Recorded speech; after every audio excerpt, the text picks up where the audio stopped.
Hi guys, and welcome to prediction week 7. I said there'd be a video tonight for next week's predictions. So we start at 12:30 with Huddersfield versus Tottenham. I've spoken about Huddersfield. I've said they've not done too bad in the Premier League. It is at Huddersfield, but I do think that Spurs are going to be too strong for them. I'm going to go Huddersfield 1, Spurs 2. We now go to the 3 o'clock kickoffs, and I've gone for a lively game. We've gone Bournemouth versus Leicester. I spoke about Bournemouth in yesterday's video, saying that they've struggled to get into form a little bit. They've struggled to score goals, and I've got them to lose against Everton this Saturday. But I looked at this game and I thought it's two teams that are not brilliant at defending, but they like to go forward. Two teams that like to go forward and score lots of goals. I'm sure I went for the exactly the same score on last season with exactly the same line that I've just said. That they like to score a lot of goals. So I'm going to go Bournemouth 2, Leicester 2. Again, Leicester scoring a lot of goals. Went to Arsenal, scored 3 goals, scored against Liverpool 2-0 on Wednesday night, I think it was, or Tuesday night. I think it was Tuesday night. So they're not exactly struggling for goals, are they, Leicester? I think Bournemouth have scored in a couple of games. So like I say, I've gone for a lively game in this one because, as I say, it's two teams that like to attack and they're not very good at defending. So it should be quite a good game, actually. We hope.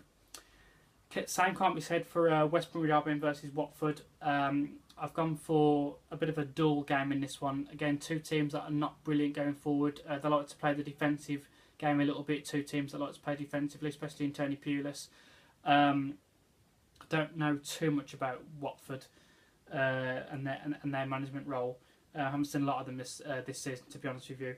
But I'm going to go West Brom 1, Watford 1. We then have West Ham versus Swansea. Again, West Ham have struggled to get their season going this year. I thought there might have been a real force this year, getting Joe Hart in goal, and they made a couple of good signings, but just haven't clicked yet. So maybe a result this weekend could get them started. Swansea again, they're looking good in parts, but again can't really see out games. And I'm going to go West Ham 1, Swansea 1. Hopefully after the international break they can both start picking up points and start to gain confidence. But going into this game, I'm going to go 1-1. We then have Stoke versus Southampton. Stoke not doing too bad. I mean, Jack Butland's keeping them in games. Stoke just being Stoke, really. They frustrate teams. They're not really picking up the results at the moment.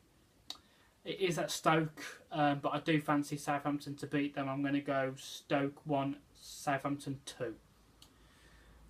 We then have Manchester United versus Crystal Palace, and again I've spoken about Manchester United this season. You can only beat what's put in front of you. They are scoring goals at the moment. Absolutely battered Everton on the weekend. So I suppose that's one team you could say that they've faced that possibly would have given them a run for their money. I know a lot of people are saying let's see how they get on when they face Tottenham or your Chelsea's or whatever, but like I said, Everton's probably the real test that they've had so far, and they shut the doubters up in that, and smacked them in that game. So, you can't really knock it at the moment, and I can't see them having much trouble against Crystal Palace, to be honest with you, especially at Old Trafford. I'm going to go Manchester United 3, Crystal Palace 1. Then at 5:30 we have Chelsea versus Manchester City. That's going to be a game that people are going to look forward to. It's one of those games, that they like to hype up, it's one of the top 4 games, and it always seems to be quite dull. It's never really seems to be quite entertaining. So I think my scoreline is probably going to predict what I've just said. I'm going to go Chelsea 1, Manchester City 1. I think both teams would probably be happy with that, and I think Manchester City would be happy, to go to Stamford Bridge and get a point, and I think Chelsea would be quite happy to get a point against Manchester City. I could be wrong, but that's how I see it anyway. Two teams that are not going to go all guns blazing out against each other, because you're just going to get murdered by the other opposition if you do that. So that's why I'm going to go 1-1. We now go to Sunday's fixtures, and we have 3 games on Sunday because we're going into international break. And we start at 12 o'clock with Arsenal versus Brighton. Now, hadn't I said that, Arsenal would have played West Bromwich Albion on the Monday, and they would have played in the Europa League on the Thursday. So, is that going to play its part? I'm not sure, because he tends to play the kids in the Europa League. So, I'm not too sure, to be honest with you.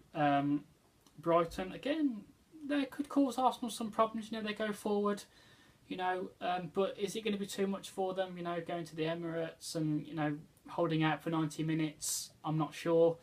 I did say a couple of weeks ago, if Arsenal could get a result against Chelsea, that would give them some massive confidence. But hadn't I said that, they did play Doncaster last night, and they were quite poor. Actually, to be honest, they did end up winning 1-0, but they were really poor. Seemed to, at times struggling against Doncaster, which is quite worrying, actually, to be honest. No disrespect to Doncaster, but we're struggling to Doncaster, at home as well. With quite a strong lineup. We had Sanchez in the team, we had Wilshere in the team, Walcott. I'm quite worried about that, to be honest. I'm hoping that was just a one-off, and it was a case of we ain't really taking the League Cup seriously. I'm praying to God that we would have beat West Bromwich Albion on the Monday night, and we would have won our second Europa League game on the Thursday. So I'm going to go Arsenal 2, Brighton 0. I'm reading my luck a little bit there, to be honest, but we'll see. At 2:15, we have Everton versus Burnley. Obviously, I spoke about Everton in yesterday's video and last week's as well. They're really struggling to get form at the moment.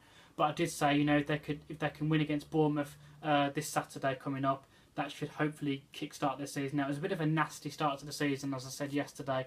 But I think with Bournemouth and Burnley both being at home, I think that they can look at that as getting 6. I don't want to say 6 easy points, but realistically 6 points if you like. So again, not a high score in this game, but I am going to go Everton 1, Burnley 0. And then at 4:30 we have Newcastle versus Liverpool. Again, Liverpool lost to Leicester on Tuesday. They do play Leicester again on Saturday. I said it was going to be a bit of a team. I think Liverpool put a stronger side out, and I did think that they're going to beat. I'm just looking at my predictions. I've gone for 1-1 actually for Saturday. But Newcastle, I do think that they should just about beat Newcastle, even though it is away from home. I'm going to go Newcastle 1, Liverpool 2. So that has been my predictions for next week's fixtures, and then the week after that there won't be any predictions because obviously it's an international break. I'm off to Lords now to enjoy a 4-day break, and I will see you in 2 weeks' time for the predictions for week 8. Thank you for watching, guys.